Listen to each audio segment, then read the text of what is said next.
welcome to the Day with Trae. Hi, Trey. What a pleasure to be here. This is pretty awesome. How are you? I'm doing well. I'm doing well. I'm so glad you could join us today. I mean, this is a really serious issue. And before we get into it, what brought you to American Red Cross, Mario? Well, honestly, I was recruited. I had worked 10 years in a different nonprofit, and the Red Cross found me. I was actually at home out of work because I had fallen off the roof and broken my leg. And they wrote me via email and said, "Hey, we got a job for you if you want it." And I've now been here a year, and it's been amazing. I'm actually the first African American executive director in the Washington State history with the Red Cross. Wow, Mario. Well, congratulations. And I'm glad you are all right.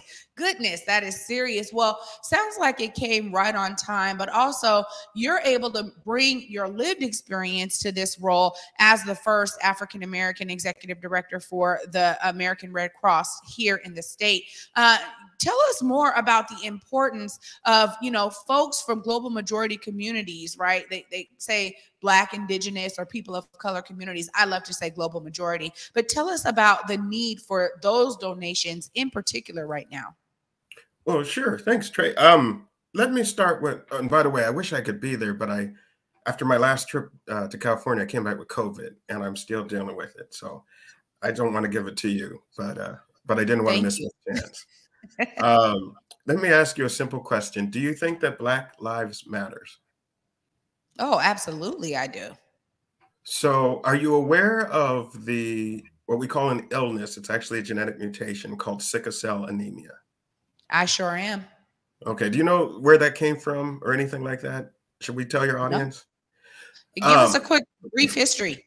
Sure. So sickle cell anemia, if you grow up in a jungle, you might be subject to a disease called malaria. Malaria is a very, very tough disease on human bodies and often fatality. Believe it or not, some African tribes mutated a cell in their body, a red blood cell, from its normal kind of round button form to an actual like sickle, like a half moon, or a crescent moon is more accurate. And the thing is, those cells, those sickle cells, cannot contract malaria. So anyone with sickle cell anemia won't be able to get malaria. So it's a mutation for survival. The problem is, as those cells move through the bloodstream, they actually cause micro tears in the veins of the individual. So you may not get malaria, but you might actually have something worse, which is something that can't be treated with drugs, which is your own cells are damaging the inside of your body, and it can be painful and frequently lead to death. Because it evolved in Africa, the majority of the human population on Earth that has sickle cell are what we would call African descent people, African dyspharia. In America, African Americans or American Blacks. The only way to treat sickle cell is to give those patients fresh red blood cells that are in the original button form and not in the sickle cell form. Sickle cell disease is the most common genetic blood disorder in the United States, and it takes regular blood transfusions. There's an estimate of over 100,000 people have sickle cell right now as we speak. And some of those folks, including the little kids, need as many as 100 units of blood per year in order to just stave off the pain and try to live as long as humanly possible. So when I talk about the need for blood and the need to donate, and I talk about sickle cell specifically, I'm doing so out of a love of Black people. Because if you think the lives of Black people matter and you know that 100,000 people are dealing with this, then it becomes evident we have to do what we can to increase the blood supply from matching donors. Yeah, I mean, this is really a serious issue, Mario, and I'm glad you're here to discuss it today. When we think about, folks coming in needing that much blood, I mean, what does that look like in the lives of a patient who is dealing with sickle cell anemia? Are they coming in a couple of times a month? Is this something where it's every month? What does that look like for them? Well, the most honest answer is, since we're talking about thousands and thousands of people, and by the way, anytime those folks have kids, they may carry on that trait. So it's nothing that will ever just stop, right? Unless we say no one with sickle cell can ever have children again, which we would never do that on this earth. Hopefully, we know our history. But hopefully we're better than we used to be, and we would never tell that to someone. So instead, we need to make our science match the problem rather than trying to force people into it. So it's difficult to say specifically what each patient goes through, but it is not uncommon that someone would have to have a blood transfusion every single month. Wow. This is, we're talking about blood donation for so many things, and I'm really excited that you're elevating this issue.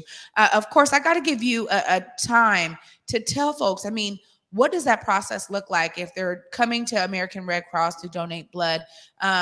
Particularly those who are, of African descent that can pass this blood on to those who are dealing with sickle cell. I mean, what does that look like for a donor to come in and actually give blood? Actually, that's a great question. I'm gonna answer your question, and I'm gonna fill in a little bit of blanks so that people can understand a little bit more of behind the scenes. For the guest coming in to donate, I want you to know you're a hero right off the bat, because even if your blood doesn't necessarily go to a sickle cell patient, let's see, let me make sure I get this right. There is a need for blood every 2 minutes in this country. And I was speaking at a breakfast one day, and I had everyone get out their cell phones and do the math. And I believe, I'm not going to do it right now because I don't want to take up too much time, but I believe that's about 47,000 people a day need blood for various reasons. Anything from someone giving birth to someone arriving to the hospital from a car accident to someone dealing with cancer. Every 2 seconds, someone needs blood in this country. So first of all, if you're willing to give blood, you're going to save someone's life, period. Point blank, period, end of sentence. With regards to the process, all you have to do is go to redcross.org and find a current blood drive nearest to you. You can sign up if it's not full, and then you show up. We have everything on an app now, so all you have to do is punch in all your details, and it'll tell you whether or not you're healthy enough to donate that day, because we don't want to cause any problem by taking blood from someone. So if your iron is too low, you might be on deferral or something to that nature. And then you might have a slight waiting period depending on if it's full and how well things are going. But generally speaking, from the time you show up to the time you leave is under an hour. It should be pain-free. You answer a few health questions and you end with, a snack and some juice. And for an hour of your time, what we call like a lunch hour, you have saved someone's life. You have made their life better. You have taken some of their pain away. And that alone, I hope, gets people to donate. Because that alone is a beautiful thing that you can do for your fellow man and woman and everyone in between. It's important that we know that we cannot go to Walmart and get blood. We cannot order blood off of Amazon. There is no artificial blood product, despite what you might see in a vampire movie. The only way that you're going to get blood is if someone gives it, because we're the only ones that make human blood, and we're the only ones that can give it away. So it is the greatest gift of life you can possibly offer someone. Now, having said that, for you take your lunch break, I think it's important when we're talking to our fellow Black people, because we have to put our money where our mouth is, or in this case, our blood where our mouth is. If Black lives matter, then it's important that we have enough Black blood in the system. Because beyond blood type, there are actually a whole lot of what we call antigens. There are over 600 known antigens. And get this might blow your mind, Trae. The way that genetics work, and we're all kind of mixed up and spread around the world right now, but the way that genetics work is the closer you are related between the donor and the receiver, the closer they are related genetically. So if you may have never met a person, they may have grown up on the other side of the world, but the way that the transcontinental slave trade and so on has happened, you might find that you have a very close DNA relative on the other side of the planet, and your blood might help that person. And you might have a relative on the other side of the country, and your blood might help that person. When I say relative, I'm talking about DNA genetic relatives, not like family tree relatives. This isn't someone that you've met before. And why is that important? The closer the blood donation is genetically to the blood receiver, the healthier that blood product will be. You've probably heard things on TV of people want to give,